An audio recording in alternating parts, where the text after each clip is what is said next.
Onto tariff को 1 महीने के लिए डिले कर दिया गया है। हाल ही में डोनाल्ड ट्रंप ने कहा था कि वो कनाडा और मैक्सिको पर 25% टैरिफ लगाएंगे, लेकिन अब उन्होंने कहा रुको, पहले सारे स्टेक होल्डर्स से बात कर लेते हैं, फिर देखेंगे क्या करना है। तो क्या ये सिर्फ धमकाने की रणनीति है?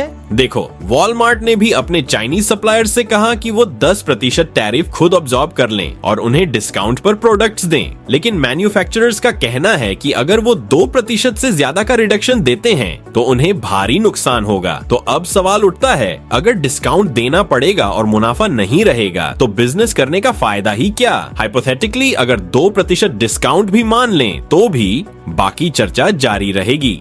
अगर 2% का डिस्काउंट मिल भी गया तो जो 8% का बढ़ा हुआ रेट है वो कहां जाएगा? या तो वॉलमार्ट अपने रेवेन्यू में इसे दिखाएगा कि उनके खर्चे बढ़ गए और मार्जिन कम हो गया, या फिर इसका बोझ ग्राहकों पर आएगा। यानी आखिर में महंगाई बढ़ेगी और उपभोक्ता को नुकसान होगा। एक तरफ आर्थिक संकट चल रहा है, लोगों की क्रय शक्ति घट रही है, और दूसरी तरफ ये कंपनियां कीमतें बढ़ाने में लगी हैं। अब बात करें ब्लिंकिट और जेप्टो की, तो ये अपनी कमीशन दरें बढ़ा रहे हैं क्योंकि अब वे प्रॉफिटेबिलिटी की ओर बढ़ रहे हैं। ब्लिंकिट पहले से ही फायदे में था, लेकिन अब जेप्टो भी उसी दिशा में जा रहा है क्योंकि उन्हें आईपीओ लाना है। उन्हें भी पता है कि रिटेल इन्वेस्टर अब ज्यादा समझदार हो रहा है और घाटे में चल रही कंपनियों में निवेश से बच रहा है। इसी कारण ब्लिंकिट ने नया वेरिएबल कमीशन मॉडल अपनाया है। पहले एक फिक्स रेट था, जैसे किसी कैटेगरी पर 18%, किसी पर 5%, लेकिन अब यह प्रोडक्ट की कीमत के हिसाब से बदलता रहेगा, जो कहीं न कहीं ज्यादा लॉजिकल है। स्विगी इंस्टामार्ट भी अपनी कमीशन दरें 15% से बढ़ाकर 20 से 22% करने की योजना बना रहा है।